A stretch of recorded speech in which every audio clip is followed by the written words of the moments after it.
सच के साथ। नमस्कार, सिटी वाराणसी लाइव में आप सभी का स्वागत है। मैं हूं अमित मिश्रा। आइए देखते हैं आज के प्रमुख समाचार।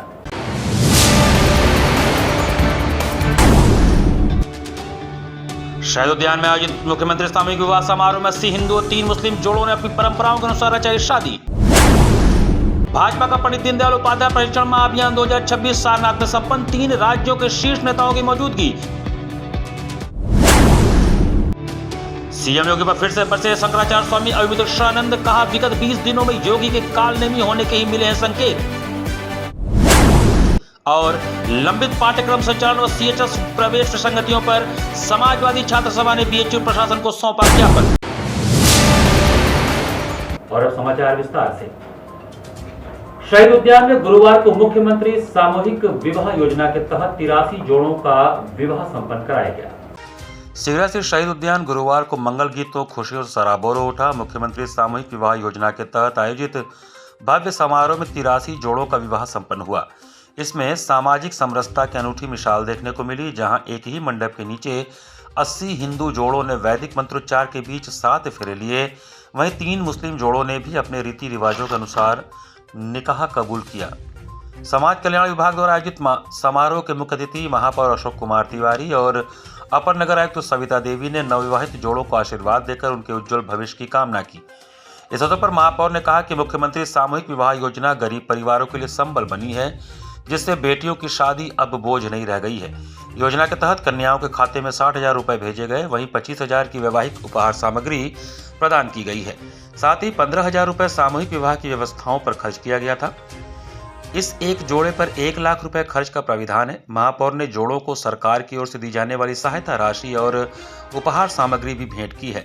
शहीद उद्यान में आयोजित इस गरिमामयी समारोह में पार्षद सुरेश चौरसिया, सिंधु सोनकर, प्रवीण राय, मदन मोहन दुबे सहित निगम के अधिकारी और बड़ी संख्या में स्थानीय नागरिक उपस्थित रहे। शादी खुद भी बारात लेकर भी जाकर कर सकता था, लेकिन फिलहाल हमारे जो वाइफ है और उनकी आर्थिक स्थिति या मेरी आर्थिक स्थिति उतनी अच्छी नहीं है। इसके जरिए हम अपना योगी जी के सहयोग से अपना शादी करने का इच्छुक समझे। धन्यवाद देंगे, बहुत दिल से ही धन्यवाद देंगे कि आपके इस स्कीम से हम लोग के घर मतलब शादी विवाह में कुछ हो रही है, घर बस रहे हैं। इसलिए मैं योगी जी के बहुत बहुत धन्यवाद और आभारी हूँ। तो हम लोग आए यहाँ पे शादी करने और यहाँ पे सब चीज बहुत अच्छा है।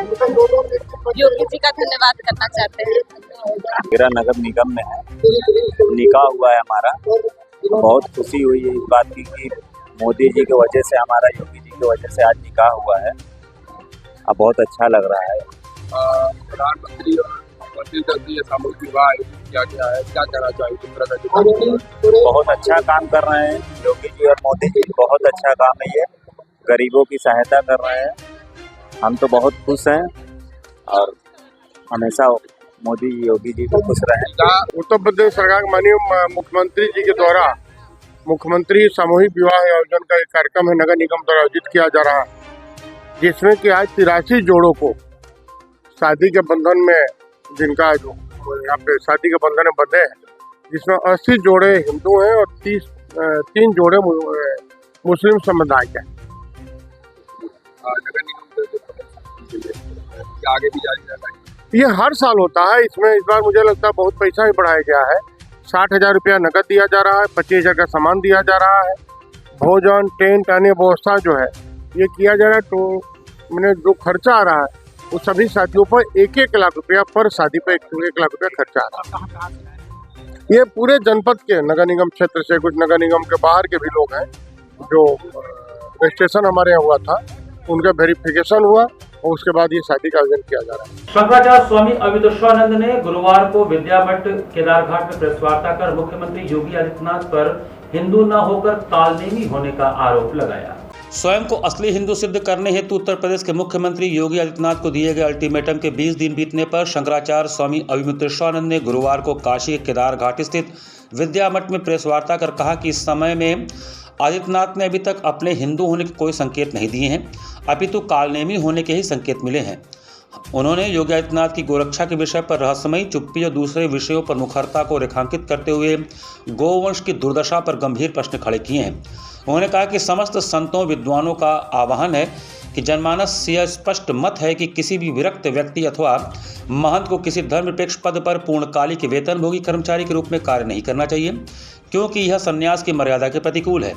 विशेष रूप से गेरुआ वस्त्र धारण करने वाले किसी भी योगी या सन्यासी के लिए प्रत्यक्ष अथवा अप्रत्यक्ष रूप से मांस व्यापार जैसी गतिविधियों में संलिप्त होना सर्वथा अनुचित और अधार्मिक है। अतः हम समस्त अखाड़ों, महामंडलेश्वरों, महंतों का यह आह्वान करते हैं कि वे आगे आएं और शास्त्र सम्मत तर्कों के साथ इन कृत्यों की व्याख्या करें। यदि ये कृत्य शास्त्र सम्मत सिद्ध नहीं किए जा सकते तो योगी आदित्यनाथ के इन कार्यों को ढोंग की श्रेणी में क्यों न रखा जाए। और समय आ गया है कि संत समाज इस पर अपनी स्थिति स्पष्ट करे। महाराज श्री ने कहा कि इन 20 दिनों की प्रतीक्षा में सरकार ने गोदान फिल्म को टैक्स फ्री करने जैसा प्रतीकात्मक कार्य तो किया, लेकिन हमारी मुख्य मांगों गाय को राज्य माता घोषित करने और गो मांस बीफ निर्यात पर पूर्ण प्रतिबंध पर मौन साधे रखा। मनोरंजन को कर मुक्त करने से कत्ल खानों में कटती गौमाता की रक्षा नहीं होगी। सरकार का प्रथम कर्तव्य गौमाता को संवैधानिक सम्मान देना था, न कि पर्दे पर समाधान खोजना। कोई बड़े गद्दी पर बैठा हुआ व्यक्ति अपने से छोटी गद्दी पर बैठे व्यक्ति के द्वारा प्रश्न के घेरे में ला दिया जाता है तो उसके लिए बहुत लज्जा की स्थिति हो जाती है। आज उत्तर प्रदेश में मुख्यमंत्री के पद पर बैठे आदित्यनाथ जी को उन्हीं के नीचे बैठे दोनों उप मुख्यमंत्री कहीं ना कहीं बहुत बड़ा प्रश्न चिन्ह उठा रहे हैं। तो जब अपने नीचे के ही लोग प्रश्न चिन्ह उठाने लगे तो फिर सत्ता में बने रहने का भी नैतिक हक कहीं ना कहीं कमजोर हो जाता है। आज लेकिन एक पटकों को उन्होंने सम्मान दिया। ठीक है, उन्होंने दिखाया कि हम पटकों का सम्मान करने वाले लोग हैं, तो फिर हम उनसे यही पूछना चाहते हैं, तो फिर आपकी पार्टी में पटकों का अपमान करने वाले लोग कैसे रहते हैं? आप उनको भी तो हटाइए। देखिए, घर में आप खूब रंगोली बनाइए, लेकिन पहले झाड़ू लगा करके कचरा तो बाहर निकाल दीजिए। तो जो भटकों का अपमान करने वाला है वो तो जहाँ का तहाँ बैठा है। आप रंगोली पे रंगोली बनाए जा रहे हैं, फूल पे फूल उड़ाए जा रहे हैं, इसका क्या फायदा है? महाराज जी, आज 21वां दिन है और 40 दिन होने के बाद आप क्या कदम उठाने वाले हैं? बात यह है कि हमने सब कुछ पहले ही दिन बता दिया है। 20 दिन हो गए प्रतीक्षा करते समय, जो कुछ सामने दिखाई दिया उसका विश्लेषण भी हमने सामने रख दिया। अभी तक योगी आदित्यनाथ की ओर से अपने असली हिंदू होने का कोई प्रमाण देते या उसकी तैयारी करते हुए वो दिखाई नहीं दिए हैं। इसलिए ये समय 20 दिन का बीत गया, अगला 10 दिन और आ गया, देखते हैं क्या होता है। तो लखनऊ जाने की बात आप कर रहे थे? हाँ, इसलिए हमने कह दिया कि अब 20 ही दिन बचे हैं, तो जो लोग भी गौ माता के लिए और इस बात के लिए तत्पर हैं उनको अपना कार्यक्रम अब तैयारी करने का शुरू कर देना चाहिए। कितने की संख्या आप सोच रहे हैं कि कितनी संख्या? हम कहते हैं हम तो रहेंगे ही, एक तो पक्का, 0 नहीं रहेगा, एक तो पक्का है। और हम अकेले भी कितने के बराबर होंगे? महाराज जी, ऐसी क्या बात है? संख्या देखो, राजनीति नहीं है कि यहाँ संख्या देखी जाए। यहाँ पर हमने कहा है कि हमको बताओ शास्त्र के नियम के अनुसार। 2 प्रश्न हमने पूछे हैं, विरक्त बनाम वेतन, गुलाबी बनाम गेरुआ। आज तक उसका जवाब आया? तो इसलिए यहाँ भीड़ की क्या बात है? यहाँ तो जो बात है वो बात कही जाएगी। छात्रों की विभिन्न शैक्षणिक समस्याओं को लेकर समाजवादी छात्र सभा के हिमांशु यादव ने काशी हिंदू विश्वविद्यालय प्रशासन को ज्ञापन सौंपा। समाजवादी छात्र सभा के नेतृत्व में छात्रों की विभिन्न शैक्षणिक समस्याओं को लेकर आवाज तेज हो गई है। इकाई अध्यक्ष हिमांशु यादव के नेतृत्व में काशी हिंदू विश्वविद्यालय प्रशासन को ज्ञापन सौंपते हुए सत्र 2025-26 के लंबित डिप्लोमा एवं सर्टिफिकेट पाठ्यक्रमों के संचालन तथा सेंट्रल हिंदू स्कूल CHS प्रवेश 2026 बुलेटिन में मौजूद विसंगतियों को दूर करने की मांग की गई है। समाजवादी छात्र सभा के इकाई अध्यक्ष हिमांशु यादव ने बताया कि सत्र 2025-26 के अंतर्गत संचालित होने वाले डिप्लोमा एवं सर्टिफिकेट पाठ्यक्रम जो निर्धारित समय के अनुसार प्रारंभ हो जाने चाहिए थे, अभी तक शुरू नहीं किए गए हैं। इससे बड़ी संख्या में विद्यार्थियों की शैक्षणिक योजना एवं व्यावसायिक प्रगति प्रभावित हो रही है। उन्होंने कहा कि पाठ्यक्रमों के प्रारंभ में लगातार हो रही देरी से छात्रों में असमंजस एवं असुरक्षा की भावना बढ़ रही है तथा विश्वविद्यालय की शैक्षणिक व्यवस्था पर भी प्रतिकूल प्रभाव पड़ रहा है। उन्होंने विश्वविद्यालय प्रशासन से मांग की कि लंबित पाठ्यक्रमों का संचालन शीघ्र प्रारंभ कराएं और छात्रों को स्पष्ट समय सारणी व आवश्यक जानकारी उपलब्ध कराई जाए। इसके साथ ही CHS प्रवेश 2026 बुलेटिन में मौजूद अस्पष्टता को लेकर भी छात्र सभा ने कड़ा विरोध जताया। उन्होंने बताया कि 16 फरवरी 2026 को जारी बुलेटिन में कई महत्वपूर्ण बिंदु स्पष्ट नहीं है, जिससे अभिभावकों एवं विद्यार्थियों में भ्रम और संतोष की स्थिति बनी हुई है। हम लोगों ने CHS और CHS में जो कक्षा 6 की लड़कियों को सीटें शून्य कर दी गई हुई हैं और क्लास 11th में जो CHS के बच्चे हैं उनकी सीटें, गणित की सीटें हैं, उनकी सीटें घटा दी गई हुई हैं। और विश्वविद्यालय में और भी तमाम अनियमितताओं को लेकर डिप्लोमा सर्टिफिकेट जो भी कोर्स होता है वो अभी तक विश्वविद्यालय ने जो कि दिसंबर महीने में जो आता है जो अभी तक जारी नहीं किया गया हुआ है। और विश्वविद्यालय में आप लोगों को पता होगा कि विश्वविद्यालय में लाइब्रेरी में आग लग गई हुई थी, जो कि अभी उसको आग लगे हुए लगभग 5-6 महीने विगत हो गए हैं, जो कि अभी उसका संचालन हो ही नहीं पाया हुआ है। जो भी विश्वविद्यालय प्रशासन बच्चों के साथ, भविष्य के साथ इतना खिलवाड़ कर रही है कि कहने वाली हद नहीं। बहुत सारी ऐसी विसंगतियां हैं जो कि प्रशासन कोई चीजों का संज्ञान ही नहीं लेना चाहता है। हम लोग ने यहाँ आए हैं, बीएचयू प्रशासन को यहाँ पे ज्ञापन देंगे। ज्ञापन देने के बाद अगर बीएचयू प्रशासन अगर इस पे संज्ञान नहीं लेता है तो हम लोग आंदोलन बाध्य होंगे। टैक्सी और कैब वाहनों पर लगाए गए वन टाइम टैक्स के विरोध में गुरुवार को बनारस टूरिज्म एसोसिएशन ने प्रदर्शन कर शासन प्रशासन को चेतावनी दी। बनारस टूरिज्म एसोसिएशन ने टैक्सी और कैब वाहनों पर लगाए गए वन टाइम टैक्स के विरोध में गुरुवार को प्रदर्शन कर शासन प्रशासन को चेतावनी दी है। एसोसिएशन ने जारी पत्र में स्पष्ट कहा है कि यदि यह वन टाइम टैक्स वापस नहीं लिया गया तो टैक्सी कैब मालिकों और चालकों में भारी असंतोष उत्पन्न होगा और संगठन को आंदोलनात्मक कदम उठाने के लिए बाध्य होना पड़ेगा। पत्र में कहा गया कि यदि उनकी न्यायसंगत मांगों पर समय रहते संज्ञान नहीं लिया गया तो वाहन मालिक अपने वाहनों के संपूर्ण दस्तावेज और चाबियां प्रशासन को सौंप देंगे। साथ ही चेतावनी दी गई है कि यदि रविवार 22 फरवरी 2026 तक मांगें पूरी नहीं की गई तो सोमवार 23 फरवरी 2026 से अनिश्चितकालीन रूप से गाड़ियों का संचालन बंद कर ब्रेकडाउन किया जाएगा, जिसकी पूरी जिम्मेदारी शासन और प्रशासन की होगी। एसोसिएशन ने मांग की है कि टैक्सी और कैब वाहनों पर लगाए गए वन टाइम टैक्स को तत्काल प्रभाव से निरस्त किया जाए अथवा इसमें पूर्ण छूट प्रदान की जाए ताकि कमर्शियल वाहन मालिक सम्मानपूर्वक अपना रोजगार जारी रख सकें और अपने परिवार का भरण पोषण कर सकें। उत्तर प्रदेश सरकार द्वारा लगाए गए कमर्शियल वाहनों पे वन टाइम टैक्स के विरोध में आज प्रदर्शन किया जा रहा है और ज्ञापन देना। कितनी मांगे हैं? जी कोई मांग नहीं है, एक जनरल रूप से जो चलता आ रहा था पिछले समय से टैक्स लिया जा रहा था, उस टैक्स को अब गवर्नमेंट ने उस टैक्स को अब गवर्नमेंट ने वन टाइम कर दिया, डायरेक्ट 15 सालों के लिए कर दिया, जिसके कारण गरीब वाहन मालिक कहाँ से दे पाएंगे एक मुश्त, उनके लिए जीने मरने की स्थिति आ चुकी है। शहर के विभिन्न क्षेत्रों में अवैध रूप से संचालित हो रहे ऑनलाइन जुआ लॉटरी भाग्य लक्ष्मी नेटवर्क के विरुद्ध दी बनारस बार एसोसिएशन के उपाध्यक्ष अधिवक्ता सतीश कुमार यादव ने कड़ी कार्रवाई की मांग की। दी बनारस बार एसोसिएशन के उपाध्यक्ष अधिवक्ता सतीश कुमार यादव ने वाराणसी शहर के विभिन्न क्षेत्रों में अवैध रूप से संचालित हो रहे ऑनलाइन जुआ लॉटरी भाग्यलक्ष्मी के नेटवर्क के विरुद्ध कड़ी कार्रवाई की मांग उठाई है। इस संबंध में उन्होंने पुलिस आयुक्त कमिश्नरेट वाराणसी को प्रार्थना पत्र देकर अवगत कराया है कि शहर के कई थाना क्षेत्रों में बड़े पैमाने पर ऑनलाइन जुआ सट्टा का संचालन किया जा रहा है। उन्होंने आरोप लगाया कि कोतवाली थाना क्षेत्र अंतर्गत विशेषरगंज बाड़ा नंबर 5 कूड़ा खाने के समीप कुएं के पास कई बार छापेमारी होने के बावजूद 1-2 दिन बंद होने के बाद पुनः अवैध ऑनलाइन लॉटरी प्रारंभ हो जाती है। इसी प्रकार सप्तसागर दवा मंडी शौचालय के पीछे अलईपुर पुराने पुल ढेलवरिया चौया पंचकोशी तथा चौका घाट स्थित शराब ठेका क्षेत्र सहित अन्य स्थानों पर भी ऑनलाइन जुआ संचालित होने की शिकायत की गई है। उपाध्यक्ष दी बनारस बार अधिवक्ता सतीश कुमार यादव ने पुलिस प्रशासन से मांग की है कि आरोपित व्यक्तियों के विरुद्ध कठोर एवं संगीन धाराओं में मुकदमा दर्ज कर सख्त कार्रवाई की जाए, जिससे वाराणसी को ऑनलाइन जुआ भाग्यलक्ष्मी के जाल से मुक्त कराया जा सके। उन्होंने चेतावनी दी कि यदि शीघ्र प्रभावी कार्रवाई नहीं हुई तो अधिवक्ता समाज, जिसमें मुख्य रूप से अधिवक्ता संजय लालवानी, अधिवक्ता धनंजय यादव, अधिवक्ता अनूप सोनकर, अधिवक्ता महेंद्र कुमार गुड्डू, अधिवक्ता सतीश यादव, अधिवक्ता कृष्ण यादव, अधिवक्ता संजय कुमार, अधिवक्ता संतोष यादव, अधिवक्ता मोहम्मद अनीश, अधिवक्ता अभिषेक पांडे, अधिवक्ता कुलदीप तिवारी के साथ बड़ी संख्या में अधिवक्तागण एवं आम जन सड़क पर उतरकर व्यापक आंदोलन के लिए बाध्य होंगे। आज हम लोगों ने माननीय सीपी महोदय को माननीय प्रधानमंत्री के क्षेत्र में लगातार भाग्यश्री लॉटरी जिस तरह हर थाने को सेट करके कराया जा रहा है, उससे युवाओं की भविष्य एकदम निरंकार दिख रही है। उसके उपलक्ष्य में हम लोगों ने माननीय सीपी महोदय को एक एप्लीकेशन दिया है, जो हर थाने पहले ही पूरा पे जाइए, आप जुआ हो रहा है भाग्यश्री, आप चले जाइए कोतवाली थाने के दूध कटरे के पास हो रहा है, आप चले जाइए चौका घाट पे, लगातार जो युवाओं को एक बर्बादी के कगार पे भेजा जा रहा है, उस पर हम लोगों ने एक सीपी महोदय को एप्लीकेशन दिया है और उन्होंने हमें स्वस्थ किया है कि जल्द से जल्द भाग्यश्री ऐप बंद कराया जाएगा। पुलिस आयुक्त कमिश्नर वाराणसी से मिल करके हम लोगों ने ज्ञापन दिया है भाग्यश्री ऐप के बारे में, जिसमें युवाओं का भविष्य जो है अंधकार में दिखता हुआ नज़र आ रहा है। उसके बाबत हम लोगों ने पुलिस आयुक्त को अवगत कराया है कि हर थाने के 100 मीटर 200 मीटर के दायरे में जिस तरीके से भाग्यश्री ऐप द्वारा जो जुआ ऑनलाइन खेली जा रही, जिसमें नए युवाओं को प्रलोभन दिया जा रहा है कि आपका पैसा आप लगाइए और तुरंत डबल हो जाएगा।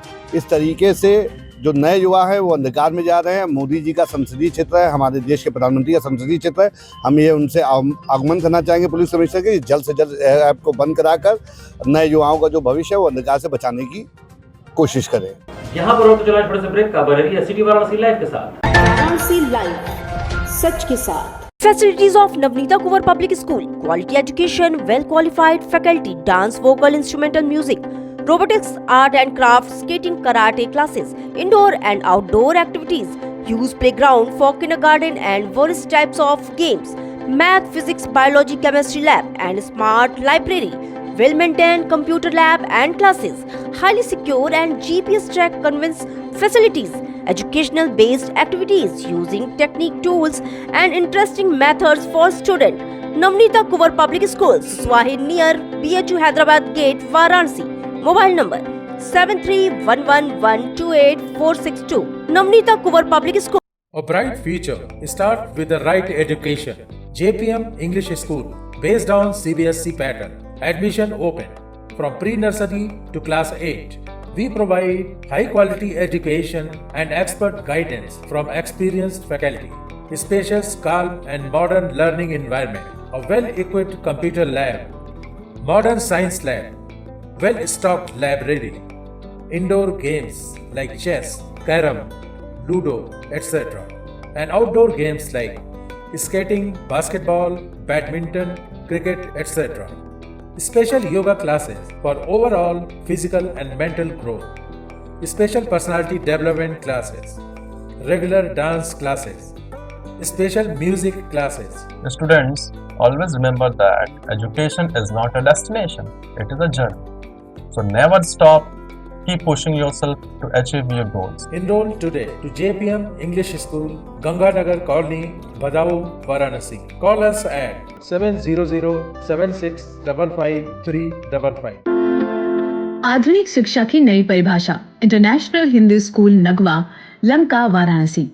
सीबीएसई से मान्यता प्राप्त नर्सरी से लेकर 12वीं तक की कक्षाएं, जहां शिक्षा तकनीकी सुविधाओं से पूरी तरह लैस है। स्मार्ट डिजिटल क्लासरूम्स और एसी कक्षाओं संग वेल क्वालिफाइड टीचर्स छात्रों को उत्कृष्ट शिक्षा प्रदान करते हैं।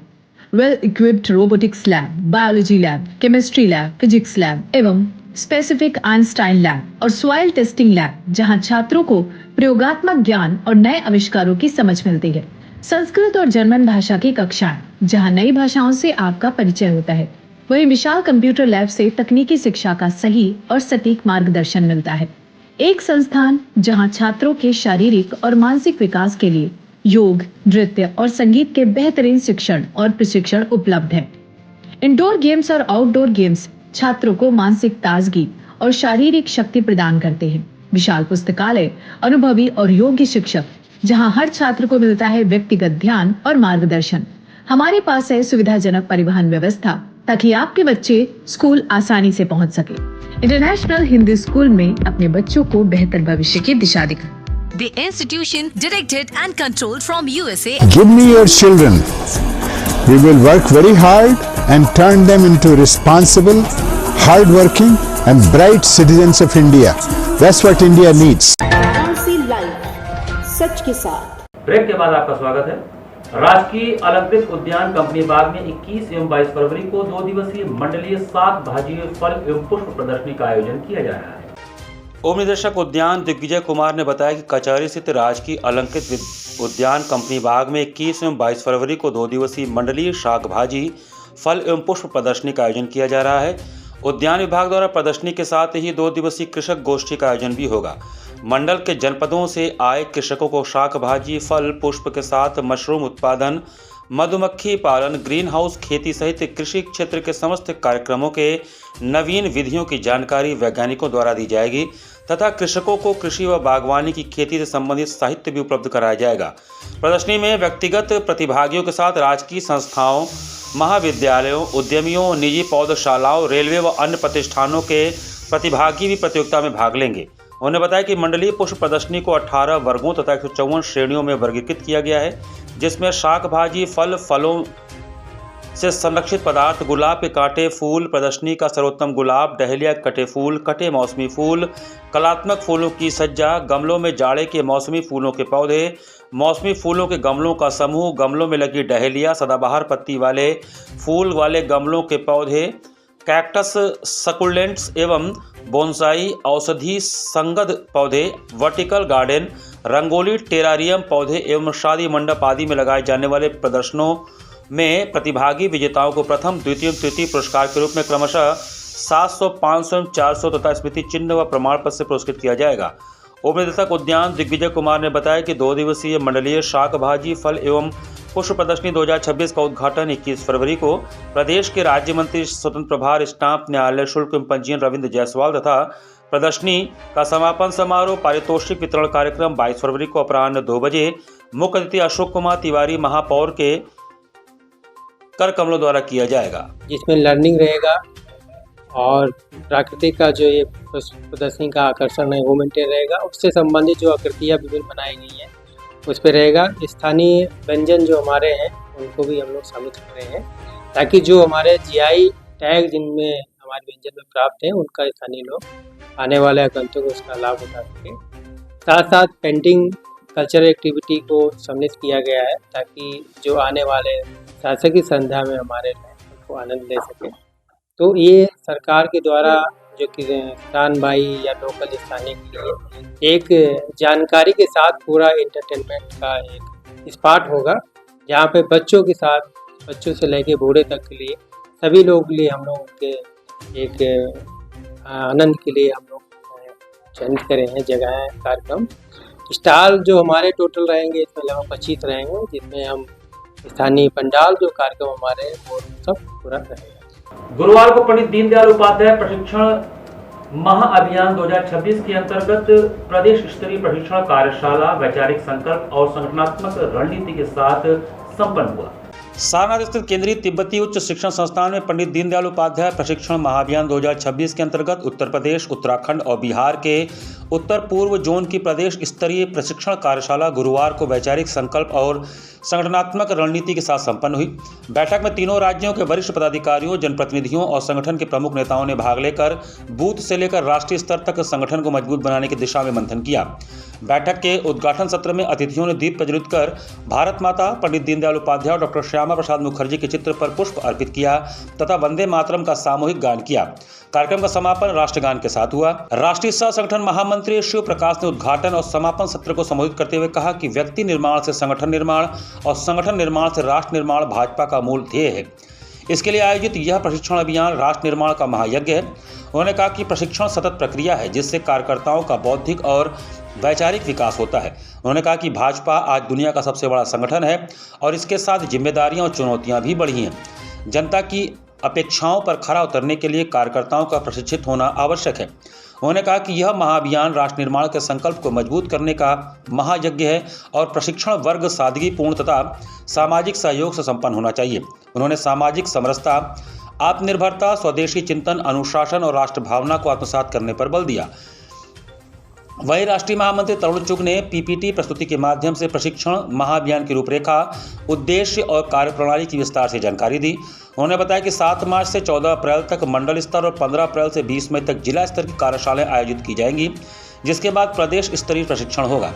कार्यक्रम के तृतीय और चतुर्थ सत्र में 7 टीमों के माध्यम से कुल 14 विषयों पर समूह चर्चा हुई। इसमें भाजपा का इतिहास एवं विकास, चुनाव प्रबंधन, वैचारिक अधिष्ठान, समन्वय की भूमिका, कार्य पद्धति, विचार परिवार, संगठन विस्तार, कार्यकर्ता विकास, बूथ प्रबंधन, कार्यालय संचालन, सरकार की उपलब्धियां, मोदी सरकार की योजनाएं, सोशल मीडिया एवं नमो ऐप, AI आधारित सरल ऐप और राष्ट्र के समक्ष चुनौतियां प्रमुख रहीं।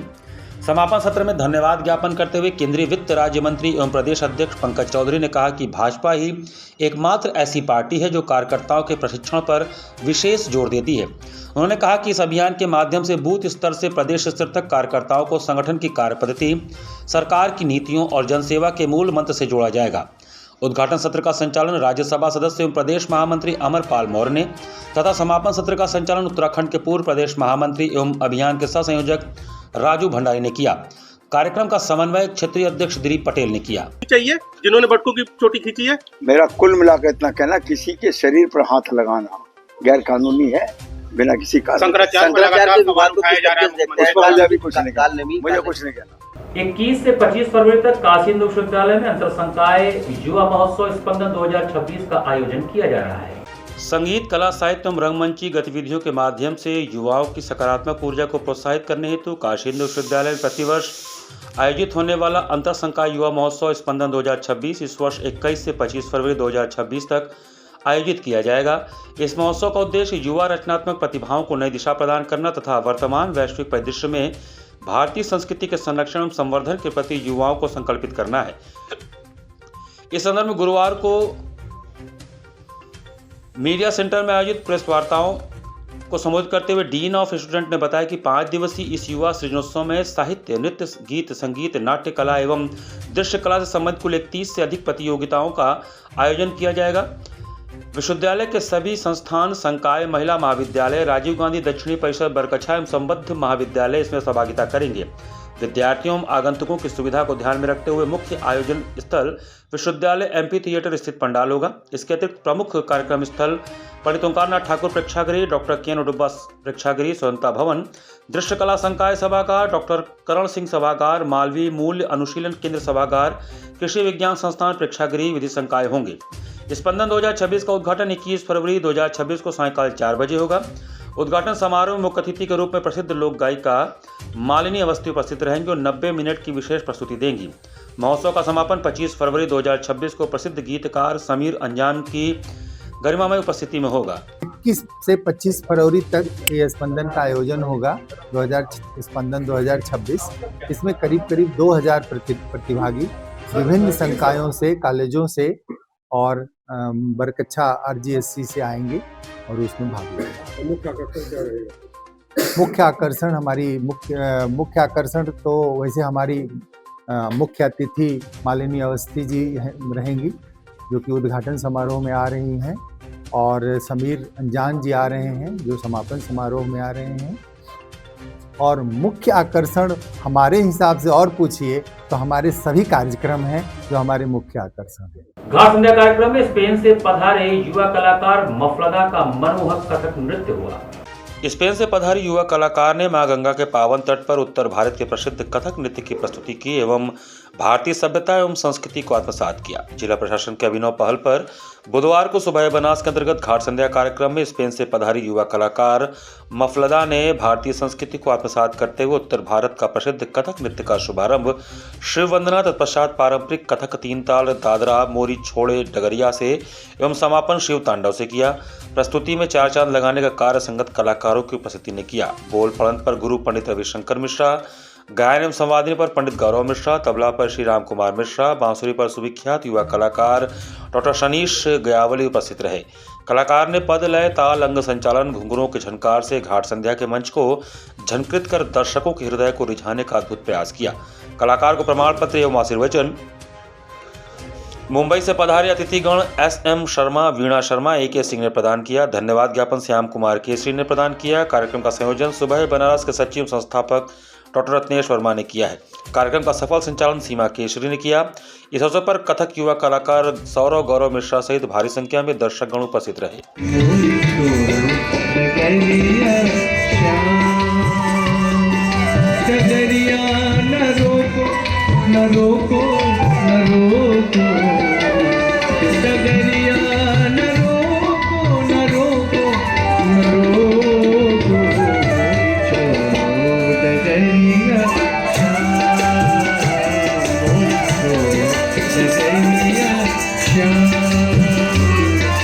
नमक घाट पर होने वाले सांस्कृतिक संध्या में जापान से पधारे सेत्सुओ मियाशिता का मनोहारी संतूर वादन हुआ।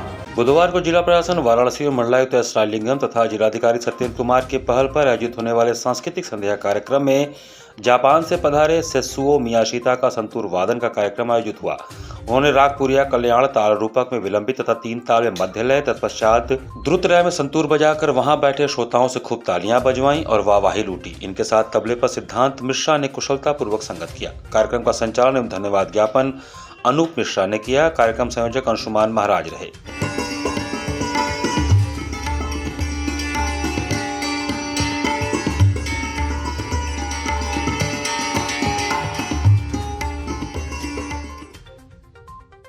इसी के साथ सिटी वाराणसी लाइव का ये संस्करण हम यही समाप्त करते हैं। मुझे दीजिए आज्ञा। नमस्कार।